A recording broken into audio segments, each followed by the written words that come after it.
Hey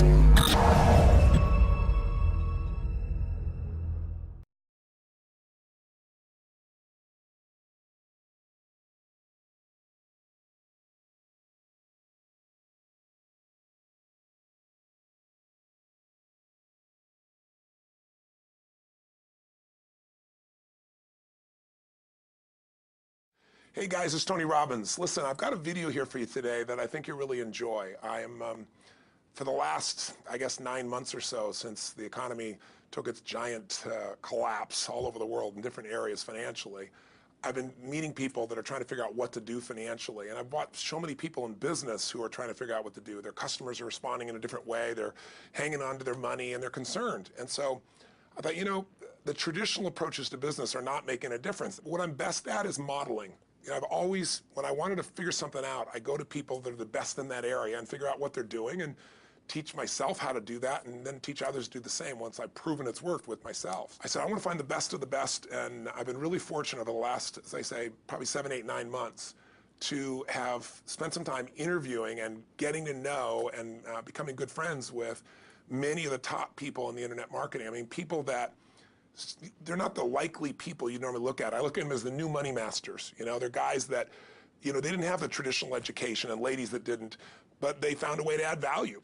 So whether you're looking for, you know, an opportunity to figure out how to have a second income stream, or you have some form of business you're considering being in or you're in and you want to learn some tools, I thought I'm going to create some great products for this, but I thought I'd just send you out first a neat little interview that I did with them. These guys called me up and said, can we come by? I'd love to chat with you. And I said, well, we're going to chat. Let's put it on film. So we just knocked around, and what they wanted to ask me was, look, you know, we've spent enough time with you. We know you know how to get people to take action. I said, well, come on over and let me kind of get inside your heads a little bit. Let me see why you follow through. Why do so many people say they're going to do something and then never follow through? And a few people do something inside their head and heart that gets them to follow through. So I just thought you might enjoy this conversation we've had. It's with Frank Kern and John Reese, two of the best in this industry. And you know, I think you'll find it interesting. Maybe you'll be triggered a little bit to think about what will get you to follow through too. So this is my little gift to you. I hope you enjoy. We got the dialing. Frank. Tony, what's up? Good thing, man. How about you? I'm good. Listen, we've got a serious issue that I think is affecting our market, and we need your help. We actually don't know if we can solve this problem, but we think that you can. So we want to barge in today. We're kind of riding around anyway. I know you're shooting and stuff, but if you got a couple minutes so we can pop by, that sure would be helpful. Okay, well, I'm honored. If you help me. Come on over. I look forward to seeing you. Okay. See you, man. All right, man. Bye. Look forward to seeing you, John. Bye-bye. Yep, Bye. see ya. So why are we in a hotel anyways? They use this place a lot to shoot stuff because it's got a really nice background. Oh, so really nice outdoor filming stuff. different guests and interviews Yeah. and TV commercials? Hey, man. How's it going? Come on in. All right. Thank you. Hey, Hey, Tony. guy. What's up? How you doing, man? What's all this? Doing a little leadership filming, man. That's awesome. Good to see you. All right. Thanks for having us, man. Thanks a Yeah, lot. you did. Well, come on in. I'm curious to what this major problem is that you got to see me right away about. This sounds like a setup to me, man. It's a setup, yeah. I told John it was an intervention about his glue sniffing problem. Well, come over and sit on my lap. Yeah, buddy. exactly. So we were doing some talking, and the big problem in our industry, we think, is a bit of a mystery. No one has the exact answer. We were actually talking about trying to figure it out, that, you know, so many people in our market get these courses that, you know, him and I both, for our own respective businesses, spend hours and hours of time, you know, recording these, you know, building these education products, these training products to show people how to grow a business or build a business.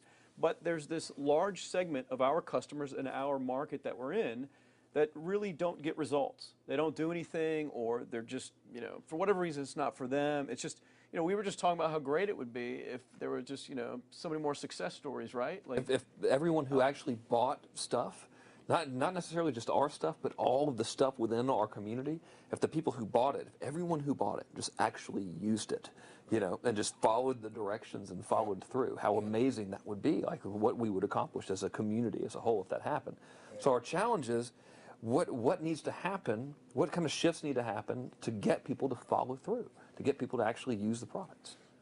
you're talking about the same mystery that people have of, why does somebody, get that fat, or they're out of control and they hate themselves, but then they go have another piece of chocolate.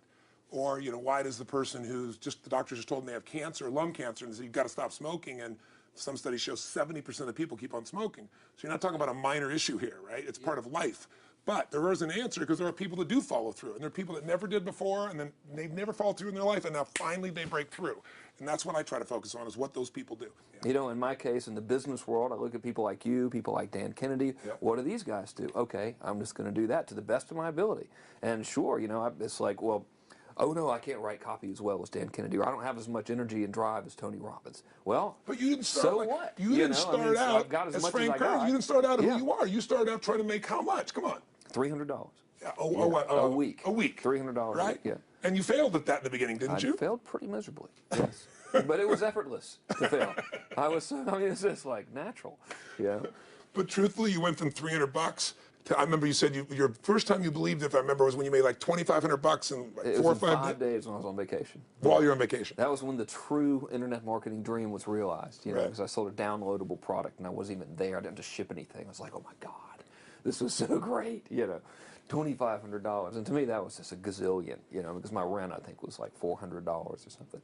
And when you've told me that story before, and you just did it again, and you get you big grin on your face, you get more excitement on your face than when you talk about doing 18, than when you talked about doing the 18 million, which I know you're proud as hell of, and you didn't get all the money, but you made 18 million bucks for somebody in 24 hours, right? Yeah. But look at your face. It's like nowhere near as excited as $2,500 in 5 days, baby. Thing, though. I mean, the $2,500 is just as, there's no difference. No, there's even more, because there was a moment when you recognized what was possible, but you didn't recognize it until you actually experienced it, but you only experienced it because you had to. Right. You had to keep going until you found it, just like you did. You had to keep going until you found it. And it's like the validation that the fear doesn't have to matter anymore, that you don't, there is no other, that, not having the plan B and knowing that you're going down the one path towards what you want. Yeah. It's the validation in your brain that, hey, this works. It may not work yet on the level I want it to, but it works. I've just proven it to myself. Right. And for that, I win. It's game over. I've already won. Yeah. Because I've proven it to myself. Right. So it validates everything in my mind that I want to do now, just at a higher level, and doing more of it. That's it. Right. You just now leverage it. You now just stack it. So what do these people need to get started? Why aren't they starting? We all know the answer is fear. But the difference with you guys or me or anybody who's followed through is we're more afraid of what life would be like if we don't follow through than the person who's willing to settle for what they got and kind of hope it'll change and maybe purchase something for the moment and then not follow through on it. It's almost like people, overachievers, have a little more fear. They're a little more afraid of missing out. They're afraid of not being there, or they got a strong enough reason to follow through. So I'd say if you're looking at home, you want to give somebody some value, go, where do I start? I'm sick of this. That's a damn good place. That's probably why they bought the product in the first place, but now they're not. To escape from that for just a minute. What's that? They bought the product to escape from that state. Just for a moment. Yeah. So, because well, guess what? What makes people excited is progress. You don't have to be at the goal yet to feel alive again. You have to make progress. And the first step to progress is making a decision and buying the product. But then they don't do the second step, which is open the damn thing up. I think another powerful distinction that you're hitting on here is the fact that a lot of people that have breakthroughs in their lives, like including Frank and I both in different, success stories, situations, whatever you want to call them, is that, people typically hit rock bottom before that must is a reality. You're right. So in thinking of that, because a lot of things as well, like we hear in marketing, like if you had a gun to your head right now and you had to make money in the next, 48 hours, what would you do? And that really resonates with people. But so I just wanted to bring this into the conversation because I think a big part of the market of all these people aren't people that have their backs completely against the wall yet. That's right. Okay, so they're not in a must situation yet. They're in a desire situation where they're okay in their lives. They do have big dreams and ambitions. They do want greater things. But it's not pushing them yet to the point where they will do what it takes to master have the something. must. So what do you think? How do people go from not having their backs against the wall when they have no choice to say, I'm totally sick of this, to conditioning their minds to go from their situation where they are, which may be okay, to getting something greater? Well, think about this. What pisses you off and what excites you is all relative. $300 a week, no, $2,500 excites him more, that memory to this day, than even the $1 million he did in his first 24-hour version, right? Or you breaking the 4 minute mile, $1 million. That must have been out of your mind. Tell me about that for a second. What did that feel like?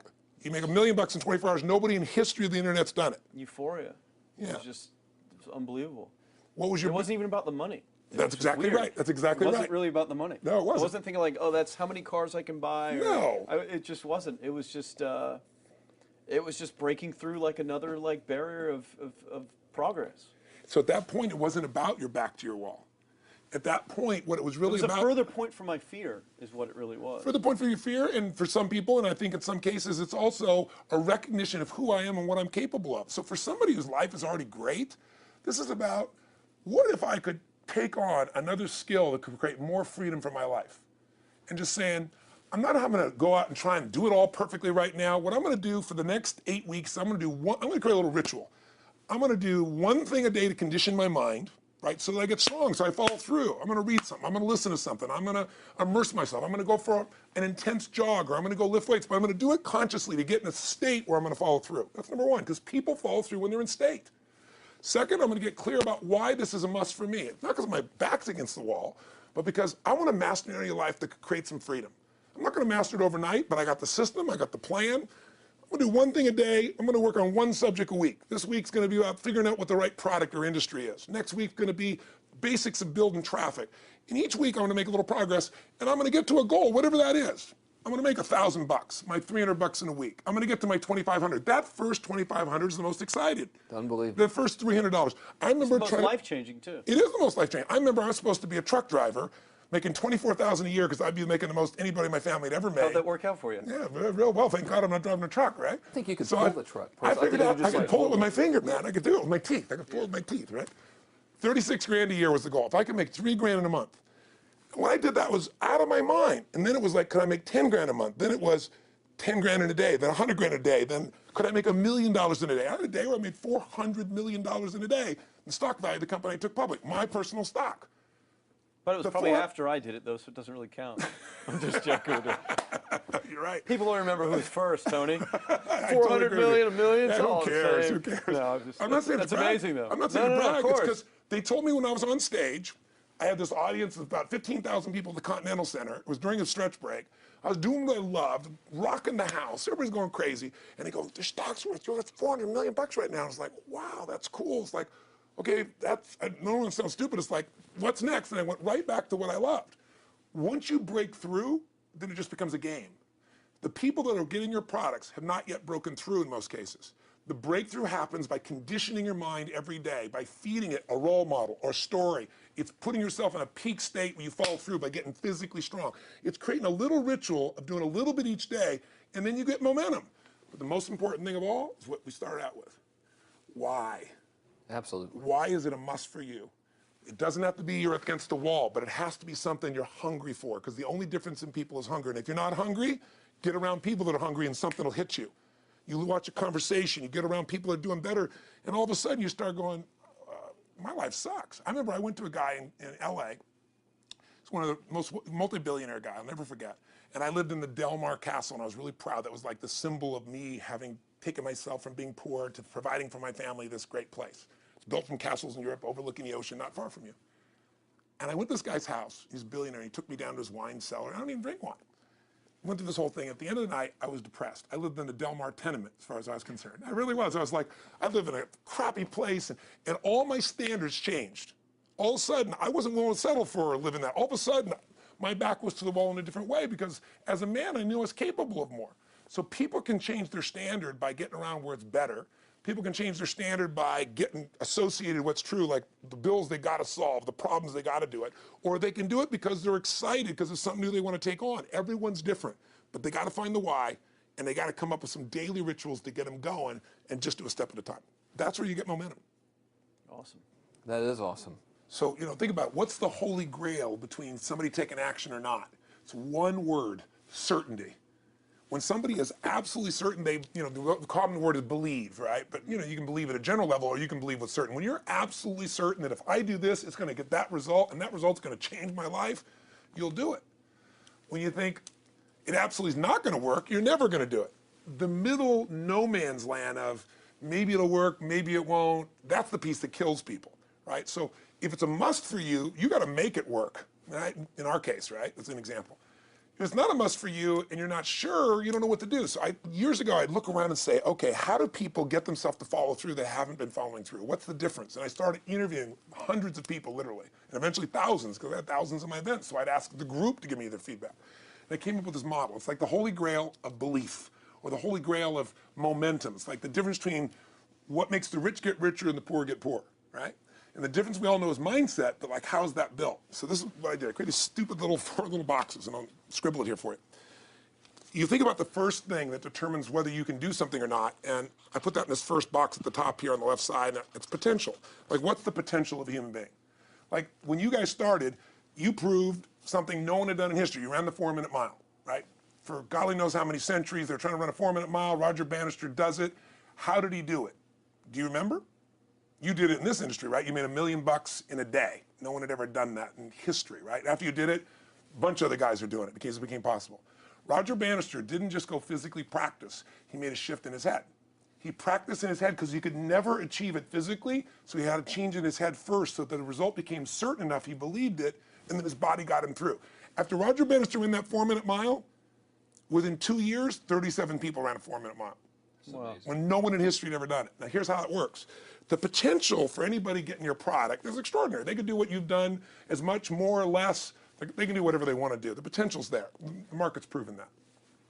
Whether or not they tap into that potential has a lot to do with what action they take, which is the question you came to me with, right? Like, you know, God, they all this potential, but they're not taking action. And we all know that the action they take is going to determine the results they get. That's pretty obvious. So most people have a belief about what their real potential is no matter what you tell them. And that affects how much action they take. And of course that affects the result. And then ironically, that result reinforces their belief. And then that belief affects it. So I'll give you an example. Let's say a person has unlimited potential, we all agree. But they take little action, little results. Why? Because they have to start with a problem with their belief. They don't believe it's really going to happen for me. Maybe for Frank Kearns because he's got the cool hair and stuff, or maybe it's for you because you're so driven, but it's not me. Maybe Tony Robbins because he's a freak, got these big teeth. Whatever their thought process is, right? They got this thing, right? But what happens is, if you believe that there's very little potential, how much action are you going to take? Nothing, little. And when you take little potential with a little action, what kind of results do you get? Lousy little results. And when you get little results, what does that do to your belief? You go, see, I told you this was a waste of time, told you this wouldn't work. And then what happens? You tap even less potential, you take even less action, you get even worse results, and your belief gets even weaker. And this sucker feeds on itself until you are in the downward spiral. It's poisonous. It's poisonous and it's self-fulfilling. Now, what if something could happen that could come along and fill you with a sense of absolute certainty? Not like I believe, but mean where you know. In you guys' case, mine as well, we knew because we had to. Because we burned the boats. There was no other option. We had to find a way. We weren't going to live that way. We all did it in different ways and for different reasons, but in essence, that was it. If you get yourself in a state of certainty that this is going to work, I'm going to find the way, and if this doesn't work, I will make the way, then you tap a lot more potential. And when you're certain in your potential, you take massive action. When you take massive action, you really believe in something, you get great results. When you get great results, your brain goes, see, I told you I was a stud. I told you this thing would work out. Now you're even stronger. You tap more potential, take greater action, greater results. That's how you went from $300 in a week to $2,500 in 5 days to $100,000 in a month to $1 million in a day. Same thing with you. And we get momentum. That's why the rich get richer and the poor get poorer. Now some people go out and they go, well, I'm going to take a bunch of action. All right, I'm going to open this product. I'm going to try it. And they'll say to you, I even did it. But it's like a salesman who goes and knocks on the door, and he knocks on 100 doors and says, you don't want one of these, do you? Yeah, exactly right. You know? And even if he doesn't say it verbally, his face says it because he doesn't believe it's going to work. So his voice, his body, the execution is so weak. Maybe if he talks to 100 people, somebody's going to buy out of pity. They don't want his kids to starve, right? But he's not going to get the result. So the core difference in people is how do you produce certainty when the world isn't giving it to you? You go out and you try. In your case, you're 100,000 in debt and nothing's working. How do you keep yourself going? The way you did it, the way I did it, the way you're doing it, we may not have done it consciously, is we didn't change our potential, that was there, and it wasn't even taking more action. Taking more action with a belief it's not going to work, it's not going to change anything. We got results in our head that made us feel certain as if it had already happened. True or false for you? True. Right? So give me an example so people know I'm not just making this crap up. Well, I mean, just like when I had nothing, I already knew I was driving like Ferraris and Porsches and stuff because I always wanted those cars. I already knew I was going to have them. It was inevitable. Right. I inevitably, that was just my inevitable outcome. But how did you do that? Did you have a ritual? Did you think about it regularly? Was it one time you thought about it, or was it something you had an obsession towards? I had an obsession towards it. I mean, I used to work at a video store, which was the last job I ever had in my life. Thank God. And I used to go to work almost every day, and I used to bring 2 magazines with me to read on my breaks. Entrepreneur magazine, just to read about business and everything else, and read about what other people are doing, look for role models. And I used to carry an Auto Trader with me. And I used to look at Porsches that were for sale. Yeah. And people always used to ask me, what are you doing with that Auto Trader magazine? I'm like, well, I'm just picking out the Porsche that I'm going to buy. Right. Which probably got you a lot of crap. I did. People made fun of me. Sure. I actually had a boss at that job tell me, you really shouldn't do that to yourself, John, because it's very, very likely that is never going to happen. That it's very likely that you're never going to have that car. Yeah. That's the kind of belief he was trying to put in my head. And I was like, no, you don't realize that it's inevitable that I will drive here sometime in the near future with that car when I'm not working for you and drop movies off for you to put back on the shelf. And that actually happened. And it was one of the most fulfilling days of my entire life. And the great thing was when I pulled up in this car, I was in my mid-20s. Yeah. A car that most mid-20s. What kind of car was it? It was a Porsche 911 Turbo. It was a convertible and everything. Just a beautiful car. It was what I always dreamed of having. But for a few years I always circled the ads of which ones I was going to buy. Well, when I finally got it and I pulled up at the store, I had all these people. Some people that were still working at this $7 an hour job were there years after I left. And I'll never forget this, even the boss and stuff, and the reaction of the people was like, wow, that is awesome. Yeah. Is that your dad's car? And all I said to them was, not exactly. Good for you. And I just smiled and just left. But it was, it's the weirdest thing, but I just knew it was going to happen. But you knew it because I conditioned myself to you did it over and over again. Yeah. When I was in high school, I was not a popular kid, but I was passionate and intense, and I'll never forget. Some particular girls gave me some crap, and a guy too. And I wrote in their journals or their annual yearbook at the end, I wrote, someday, I said, you treated me like hell. Someday I'll be rich and famous, and you'll be an effing truck driver. And you'll be sitting there, I'll be with with this beautiful woman of my life, rich, and you'll be watching me on television thinking, you wish you would have treated me better. I actually wrote this shit in people's annuals because I went to a 10-year high school reunion when the people showed me this stuff, great. Right? But it's like, I burned the bridges, baby. I was like, this is how it's gonna be. So I'll give you a perfect example of this. They did studies, many have been done at this element, where they want to say, how much does the mind affect performance? So take basketball. I've worked with a lot of NBA players and turned them around, and one of the problems many of them have is they'll choke on the free throw line. Well, everybody knows in that case, if you normally shoot really well and now you're not, something's interfering, something's getting in front of your state, some uncertainty, right? Obviously. So they take a group and say, we're going to make them better. How do you make somebody better who has got this mental block? So they take a group of guys and they're going to do free throws, and they do one group where they just practice for 6 weeks. Totally intense practice, and I forget the number of free throws, but they got to do this many free throws every day. Take a second group, and they have them not practice at all. Obvious. And they take a third group and they don't let them touch a basketball. All they do is have them practice in their mind, but the key is, it's not practice makes perfect, it's perfect practice makes perfect, as corny as that sounds. So these guys see themselves making the shot every single time, conditioning their mind and body that it's perfect every time. They're not interrupted by a reality that would screw with them. So at the end of 6 weeks, they tally it up, and now they give them a test to see who has the highest free throw percentage, success. What do you guess it's going to be? Well, the obvious person says, obviously, it's not the guys that didn't practice, but which one is it, the mind, or is it the ones that actually practice? I'm assuming the mind. Yeah, you would assume it because it's true. Right. You intuitively know the truth, that practicing's not enough. It's getting yourself so certain so many times that now when you go to do it, there's no hesitancy, and you execute. It's having that absolute certainty that makes you tap your full potential, take massive action, get massive results, be reinforced to having stronger belief. This is what makes somebody a star at anything. It's like Jack Nicklaus, the golfer. Yes. He visualized every shot and where it was going, landing right where he wanted it before he ever hit it. Every single time. And what do most golfers do? Every single time. They just take a practice swing and they kind of hope for the best and point in the right direction and hit it. And some of them, if they've had some bad hits, what are they really focusing on? What I don't want to do. Exactly, exactly. And that's the same thing here. So I'll show you a little stupid little physical technique for this. So stand up for a second. You guys going to do this with the camera show? So try this for a second. So just put your feet together. and then put your right index finger straight out in front of you like this, okay? And all I want you to do is I want you to just turn clockwise comfortably as far as you normally turn. Just notice where you naturally stop. Go ahead and turn clockwise. People at home can do this too. Keep your feet straight. Notice where you stop. Come back around to me. Back around to me. Pretty good. Okay, good. Yeah, you're really good at this, right? Drop your hand. Now let's do something really simple. Close your eyes.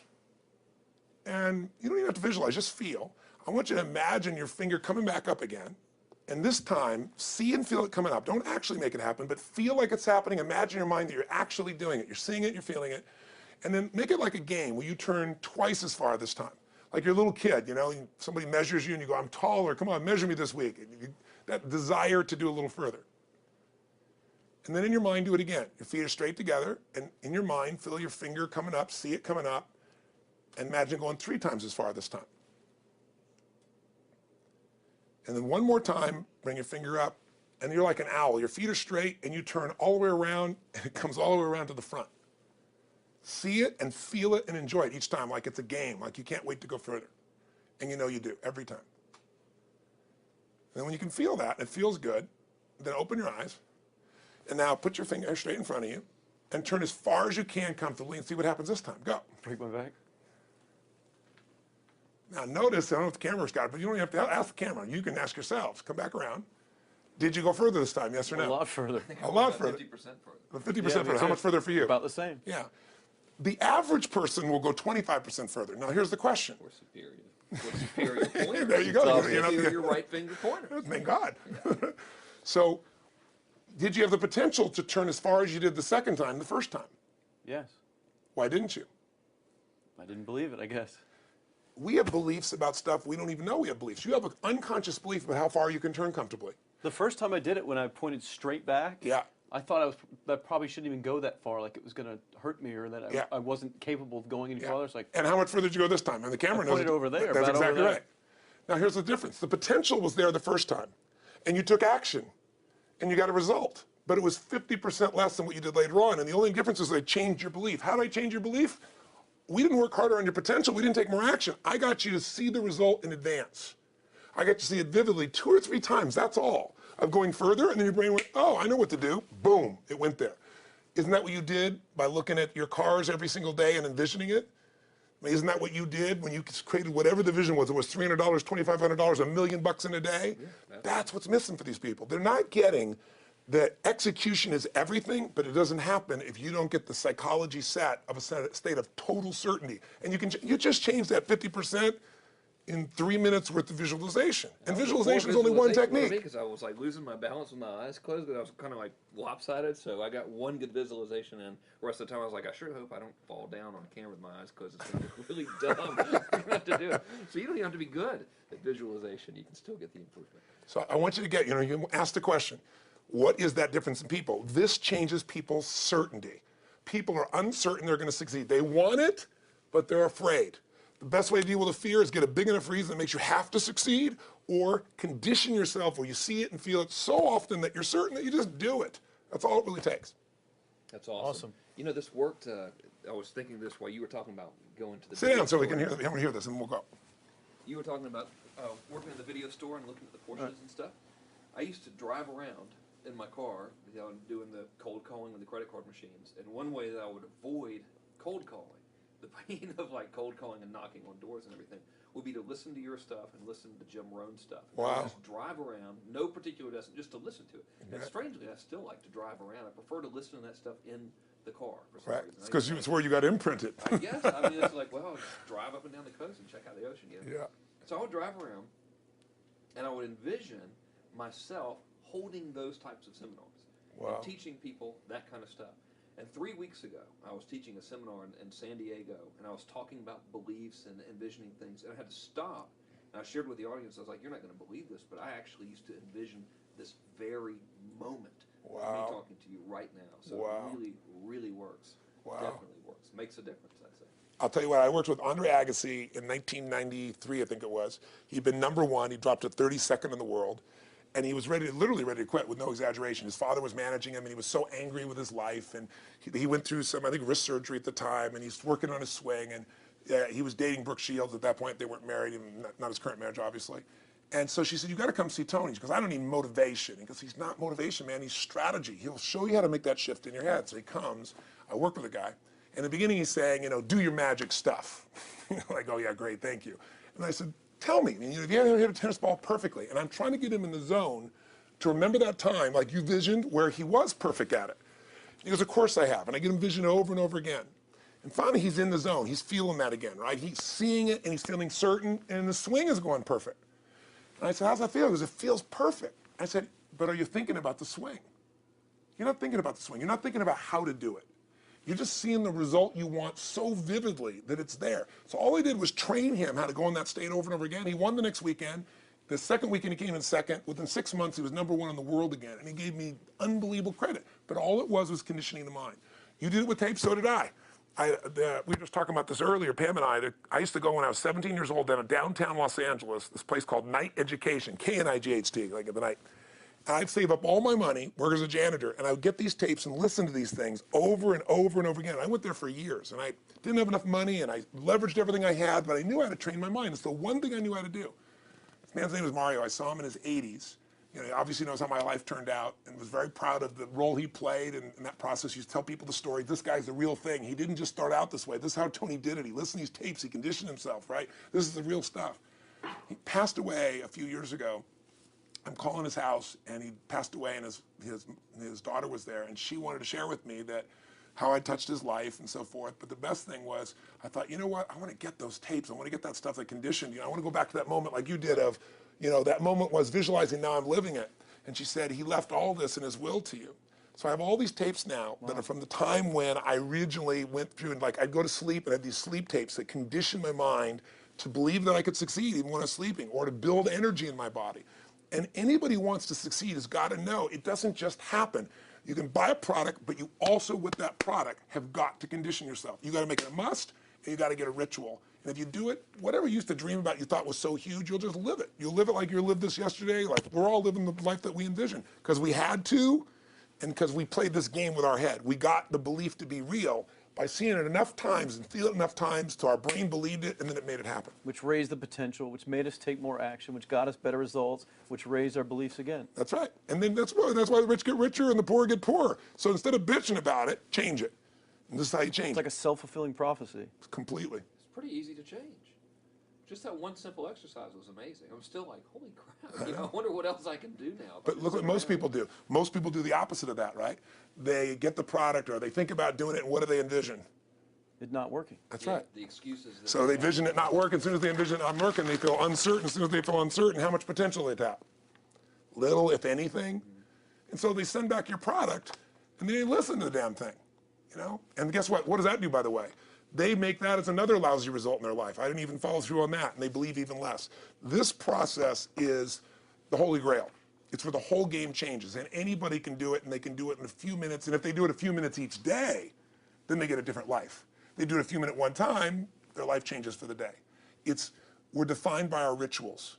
Everybody's got rituals, certain things they do every day. And what we three have in common, and anybody that I know of who has a life that they're living that was once a vision, is we saw it again and again and again, even when it didn't work, even when you lost 100 grand, even when I'm working as a janitor. There's something we would not give up on. And if somebody watching wants to change their life, they got to decide what they won't give up on, and then put themselves in the state of momentum by a couple little rituals. That's all it takes. And I think especially when it comes to anything related to making money, like making money products or promises or courses, people are so inundated with scams and all this garbage, true garbage, that their natural thinking is that they're so skeptical. It's like they fall into the conditioning of, well, if anything's ever going to work, that thing has to prove it to me before I believe anything. So when they go to approach the thing to make more money with, they're like, well, I'm starting at zero, and this thing has to prove to me that it has any potential at all before I believe that it will. Don't you agree with that's the case? Unfortunately, I agree it's the case, but here's the truth. When somebody says to me, in my business even more, because a lot of people think I'm a motivator. I hate that term. That's never been what I've done. I do believe in energy, and I'm passionate. They see 10,000 people in a room rocking, they go, oh, he's motivating them. I believe in peak state. You get a top athlete, you get in a concert, and you get in state, right? The problem is, to defend themselves so they won't be disappointed again, they lower their expectations. So someone will say to me, well, I'm skeptical or I'm pessimistic. And my response to them is, no, man, you're gutless. It takes no guts to be skeptical. You don't have to have any capacity to be a critic. And now with the web, you don't even have to own that you're the one being the critic. You can burn somebody and, anonymously, right? I said, you know what? It takes guts to believe. And if you think something's going to do it for you without you putting your guts on the line, you might as well forget it right now. So this idea that I'm skeptical or they got to prove it to me, it's the biggest lie. What that really is your fear talking. You're so scared of failing, you don't even want to get your hopes up. And if you don't get your hopes up, you might say, well, what if they get their hopes up and somebody gets disappointed? How many disappointments have we experienced in our business careers and in our lives? The difference is some people take disappointment and let it destroy them. Other people take disappointment and let it drive them. And you get to choose. Are you going to turn this thing into why it didn't work and a bunch of stories and excuses? Or are you going to take this thing that didn't work and figure out what are you going to do to make it work? And it may not happen the first time, the second time, the third time, but the people that are relentless find the way. And it's the common denominator in all these guys that are kind of our friends or family, money masters, the new money masters is they all did it with will. Nobody here inherited this stuff. Everybody figured it out and keep figuring it out. And it's going to keep changing. And you say, you know what, 1% of 99% of the money being made is being made by 1% of the people because only 1% of the people will condition their mind and condition their body and follow through some daily rituals. The rest will tell a story about why it didn't work, how it wasn't their fault. And you got two things in life. You got results or you got a story, And too many people think that that 1% is somehow entitled to it and they're not, which is, it's just all in the head. It's all in the their head. belief. It's all in the head, which can be changed with some conditioning, basic conditioning. You just proved it to us. That's fun. That's why I made Get the Edge and Personal Powers, because I understood that from the very beginning. Originally it was 30 days, and years later people would say, I've heard all the great results and everything else, man, but I don't have 30 days, and I'd be behind the glass, focus group, watching these people want to shake them, like, you don't have 30 days to change your life, I thought, okay, I'll make it 7 days, just one, because after 7 days, you get momentum. I mean, think about it. When do people's lives change? In a moment. It doesn't change in 10 years. Your life may have sucked for 10 years, but there's one moment when your whole life changes, the moment you decided. When you said, no more, and I'm doing it, and you kicked yourself in the ass, and you made yourself go do something, right? When you finally said, enough, no more, I quit, or let's begin, or I love you, there's a moment when somebody's life changes. And that can be gotten in a couple of days. So people watching don't have to wait until they've mastered everything. They got to get started and do what's next, and just put themselves in a state where they start making some progress. Well, there it is. I think that's the answer that can help solve that problem with a lot of people. They'll just pay attention to it and do it. The bottom line is, all three of us and some of the people that we consider as family that are part of this process, we've all done well, and we don't need to do this stuff. We're able to do this stuff because underneath it all, people can see in your eyes, Frank, when you talk about $2,500 you made that day and the joy, right? Or you talking about not willing to settle, and just, I don't care what they say. They tell me I'm going to sit here and I should lower my expectations. I'm going to be driving my car in here and they're going to be delivering a video to me. There's something inside of every human being that will make it click, that'll make it so that today is not like yesterday and tomorrow will be different forever. And that process is an emotional hook. And what I hope is people watching this stuff, maybe something in here will piss them off enough or remind them of something or say there is a plan and it isn't just luck.